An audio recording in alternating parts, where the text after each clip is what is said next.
Probation. इसकी उत्पत्ति Latin भाषा के शब्द प्रोबेर से हुई है, जिसका शाब्दिक अर्थ परीक्षण या सिद्ध करना होता है। इस शब्द का व्यावहारिक प्रयोग सर्वप्रथम अमेरिका के बॉस्टन शहर के जॉन ऑगस्टस ने किया था। वे मूलतः जूता व्यवसायी थे। एक बूट मेकर होने के पश्चात भी उन्होंने 1946 ऐसे अपराधियों को न्यायालय से विमुक्ति प्रदान कराई जिसके कि वो उस व्यवस्था में हकदार नहीं थे। Your Honor, may I suggest silence in the court. Just a moment, clerk. Who are you? My name is John Augustus, sir. The lawyer? No, I'm a bootmaker on Franklin Street. Oh, yes. Augustus the bootmaker. What do you want? I wondered, sir, if the prisoner couldn't be granted another chance. बात सन 1841 की है। उन दिनों Augustus Washington total abstinence society के सदस्य भी थे। उस नाते स्थानीय न्यायालय में उनका अच्छा संपर्क था। वे देख पा रहे थे कि छोटे मोटे अपराध में भी कठोर दंड का प्रावधान है, जिससे उन्हें दुख होता था। वे दंडित होने वाले अभियुक्तों के बीच निस्वार्थ समझाने बुझाने का कार्य करने लगे। फलस्वरूप दंड निर्धारण के समय न्यायालय को अभियुक्तों में सकारात्मक परिवर्तन नजर आने लगा। न्यायालय वैसे अभियुक्तों को दंड देने के बजाय राहत और मुक्ति देने लगी। ऑगस्टस फिर नहीं रुके। उन्होंने 18 वर्षों तक सुधार सेवा का कार्य किया। इसी कारण जॉन ऑगस्टस को प्रोबेशन का जनक या जन्मदाता कहा जाता है, या यूं कहें कि वे विश्व के प्रथम प्रोबेशन ऑफिसर थे। उनका घर नीलाम होने वाला था, लेकिन वही ऑफेंडर ने एक एक पैसा जुटा करके उनके घर की सभी संपत्ति को खरीद करके उनको गिफ्ट में दे दिया। तो उन्होंने जो समाज के लिए जो बेहतर कार्य किया उसका रिफंड उनको मिला। ये जो आपका अल्टरनेटिव ऑफ इम्प्रिजनमेंट है, इसकी व्यवस्था रिफॉर्मेटिव थ्योरी ऑफ पनिशमेंट के अंतर्गत है, जो कि समाज से यह मांग करता है, समाज और न्यायालय से यह मांग करता है वह किसी भी ऑफेंडर्स को समाज में व्यक्ति के रूप में जीने की सुविधा प्रदान करे। इसी अल्टरनेटिव ऑफ इम्प्रिजनमेंट के एक स्कोप के रूप में प्रोबेशन को रखा जाता है। भारत में प्रोबेशन प्रणाली का दर्शन दंड प्रक्रिया संहिता 1898 की धारा 562 में है। इसके अंतर्गत न्यायालय किसी अभियुक्त को लघु अपराधों में भर्त्सना पर मुक्त कर सकता था। कालांतर में 1908 के बालक अधिनियम में सदाचरण की परिवीक्षा पर अपराधियों को मुक्त करने का प्रावधान किया गया। इंडियन जेल कमेटी रिपोर्ट 1919-20 द्वारा इस अधिनियम में और सुधार किए गए। 1931 में भारत सरकार द्वारा प्रोबेशन ऑफ ऑफेंडर बिल का प्रारूप तैयार किया गया। स्वतंत्रता प्राप्ति के पश्चात भारत सरकार ने जेल समिति की अनुशंसा के आलोक में एक व्यापक प्रोबेशन विधेयक लेकर आए, जिसमें कुछ बदलाव के लिए एक संयुक्त समिति का गठन किया गया, जिसकी अनुशंसा पर 9 जून 1958 को प्रोबेशन ऑफ ऑफेंडर एक्ट 1958 लागू किया गया। अधिनियम की व्यवस्थाओं के अंतर्गत सभी राज्यों ने अपने अपने क्षेत्राधिकार में स्थित परिस्थितियों के अनुरूप प्रोबेशन नियमावली एवं प्रोबेशन तंत्र को लागू किया। केंद्र सरकार की सहमति के पश्चात 15 जून 1959 को राज्य सरकार के द्वारा प्रोबेशन ऑफ ऑफेंडर्स नियमावली लागू की गई। फर्स्ट टाइम ऑफेंडर्स, खास करके जो यंग हैं, जो फॉर सम रीज़न जो इस तरह के ट्रैप में पड़ गए, उनको क्रिमिनल नहीं बनने दिया जाए, उनका रिफॉर्म हो, उनको फिर से एक एक्टिव लाइफ में एज ए गुड सिटीजन उनको वापस लाया जाए। और उनको इसके लिए इसमें प्रोविज़न भी दिया हुआ है प्रोबेशन ऑफिसर्स का, जिनके सुपरविज़न में इनको जो है सो जो उनका सेंटेंसिंग का टाइम होता है, इस बीच में उनको वॉचफुल रहेंगे, उनका मॉनिटरिंग करते रहेंगे और देखेंगे कि वो जो है सो सही अर्थ में उनका रिफॉर्मेशन और जो इसका ऑब्जेक्टिव है वो पूरा हो रहा है। यही तो इसी के लिए इसका लेजिस्लेशन हुआ प्रोविजन ऑफ ऑफेंडर्स एक्ट का। बिहार प्रोबेशन अधिनियम 1958 के केंद्रीय कानून को प्रभाव प्रदान करने वाला देश का प्रथम राज्य है। बिहार राज्य के प्रोबेशन सेवा के प्रथम निदेशक श्री DN राय हुए। जिनके अपराध में सजा की सीमा छोटी हो, ऐसे व्यक्तियों को जेल न भेजकर उनको प्रोबेशन में रखा जाता है या उनको परिवीक्षा में रखा जाता है। उनके ऊपर निगाह रखी जाती है कि उनका आचरण ठीक है कि नहीं, और जब तक उनका आचरण ठीक रहता है तो उन्हें जेल न भेजकर उनको जेल के बाहर ही उनके सुधार की कोशिश की जाती है। Every saint has a past and every sinner has a future. तो किसी व्यक्ति से किन परिस्थितियों में अपराध हुआ, किन स्थितियों में अपराध हुआ, उन सारी चीज़ों को देख कर अगर कोर्ट समझती है कि इसके सुधार होने की संभावना है या इसने किसी तात्कालिक परिस्थिति के कारण अपराध किया है, पहली बार अपराध किया है या इसके द्वारा अपराध हो गया है, तो ऐसी स्थिति में उसे जेल भेज देने से उसके सुधरने की संभावनाएं जो है कम हो जाती हैं, बल्कि जेल के अंतर्गत हार्डन क्रिमिनल के संपर्क में आकर के उसको और अपराधी प्रवृत्ति उसमें बढ़ने की संभावना, मिसगाइडेड होने की संभावना बढ़ जाती है। प्रोबेशन सेवा गृह विभाग की 4 सशक्त शाखाओं में से एक है। गृह विभाग सरकार की ओर से आपराधिक न्याय प्रणाली में सहयोग का कार्य करती है। विभाग के 4 स्तंभों में बिहार पुलिस, बिहार कारा, बिहार अभियोजन और बिहार परिवीक्षा यानी प्रोबेशन सेवा समान रूप से कर्तव्यनिष्ठ पूर्वक समाहित और सेवारत है।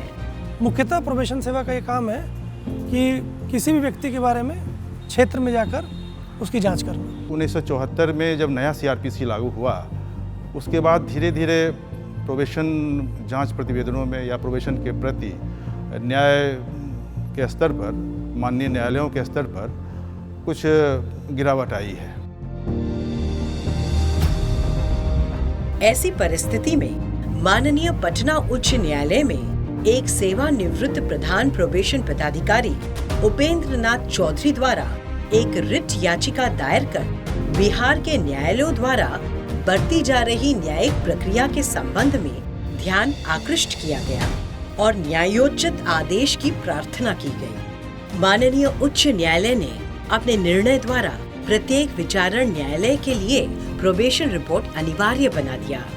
उन्होंने भूरी भूरी प्रशंसा करते हुए इतना ही नहीं आदेश दिया, बल्कि जुडिशियल अकेडमी जो गायघाट में है, उन्हें यह निर्देश दिया उनके डायरेक्टर को कि आप उनकी सेवा जो ट्रेनी ऑफिसर्स हैं, मजिस्ट्रेट्स हैं जुडिशियल कोर्ट्स के, उनको आकर के वो उनसे प्रशिक्षण ग्रहण करें। और बजाबते इसके लिए उपेंद्र नाथ चौधरी जी को बुलाया गया, ससम्मान बुलाया गया अकेडमी के द्वारा, और उन्होंने वहाँ पर उन्हें प्रशिक्षण दिया। इसके कई सत्र उन्होंने दिए।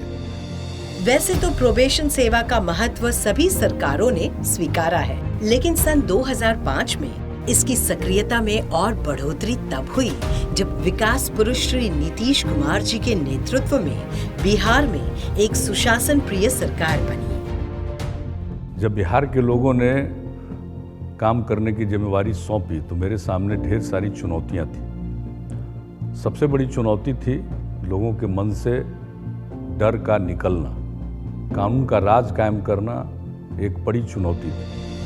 नीतीश सरकार का प्राथमिक उद्देश्य अपराध नियंत्रण एवं अपराधियों में सुधार लाना था।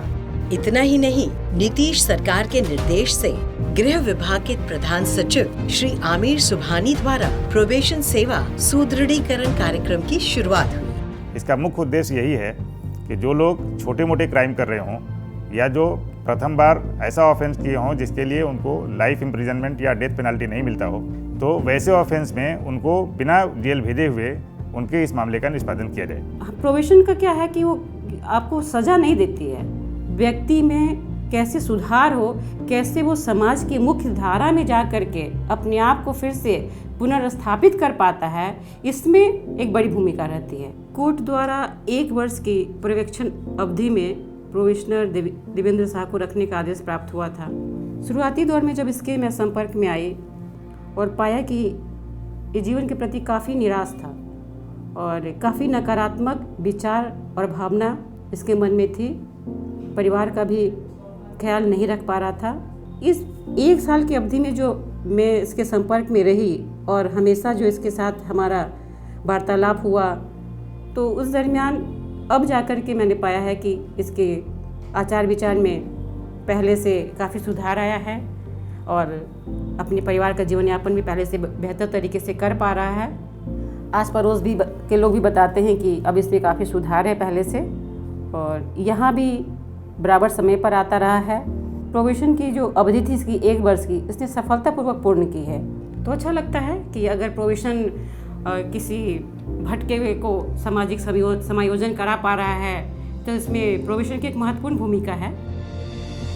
नए पहल में निदेशक प्रोबेशन के पद पर प्रोबेशन सेवा के वरीय पदाधिकारी की नियुक्ति हुई। प्रत्येक सेशन खंड के लिए प्रोबेशन कार्यालय स्थापित किए गए। विभिन्न पदों का सृजन एवं सोपान बढ़ाए गए। प्रोबेशन प्रक्रिया के अनुश्रवण के लिए मानदंड स्थापित किए गए। प्रोबेशन सेवा को राज्य स्तरीय घोषित किया गया। प्रोबेशन सेवा नियमावली गठित की गई। पिछले 1 दशक में लगभग 100 नियुक्तियां की गई। प्रोबेशन कार्यालय के लिए कार्यालय भवन की प्रक्रिया प्रारंभ है।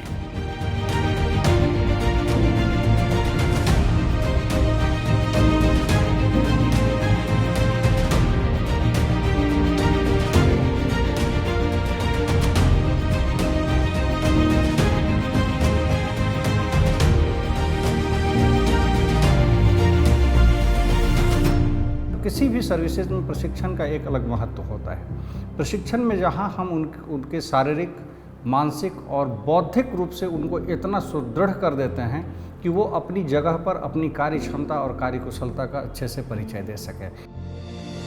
राज्य द्वारा प्रोबेशन सेवा को गठित करते हुए दायित्वों का निर्धारण महत्वपूर्ण प्रकार से किया गया।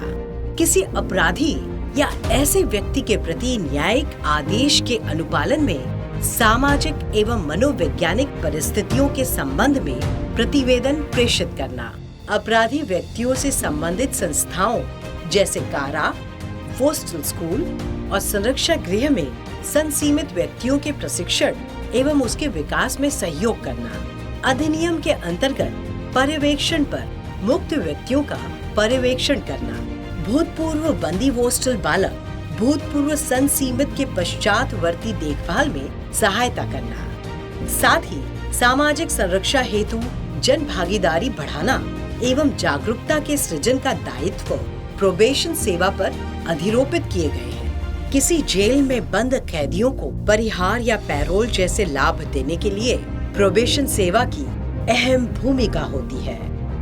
पैरोल मुख्यतः 2 प्रकार का दिया जाता है। एक पैरोल होता है जिसमें 15 दिनों का अवधि दी जाती है और वो राज्य सरकार द्वारा दी जाता है, और दूसरा एक पैरोल छोटी अवधि के लिए, सामान्यतः 3 दिनों के लिए, जो संबंधित जिला के जिला पदाधिकारी द्वारा सशस्त्र गार्ड के साथ दिया जाता है, जिसमें वो व्यक्ति अपने घर जाकर कुछ महत्वपूर्ण जो रिचुअल्स हैं उसको भाग ले सकता है। जब अपराधी का आचरण जेल मैनुअल के अनुसार अच्छा नहीं है तो उसको पैरोल नहीं दी जा सकती। अगर किसी अपराधी को पूर्व में पैरोल दिया गया, वह पैरोल के नियम का उल्लंघन कर देता है, उस परिस्थिति में दोबारा उस व्यक्ति को, उस अपराधी को पैरोल नहीं दिया जा सकता। बिहार में प्रोबेशन सेवा का भविष्य और दायित्व और भी महत्वपूर्ण प्रतीत होता है।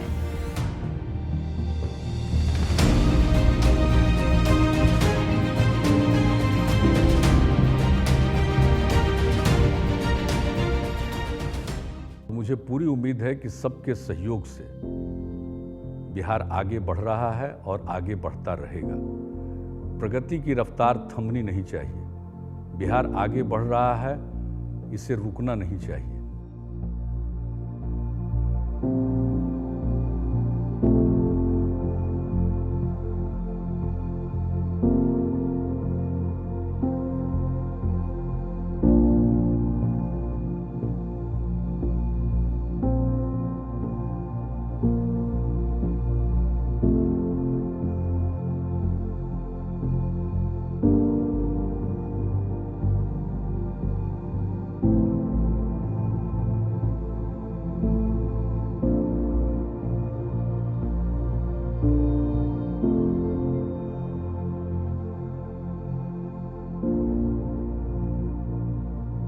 है।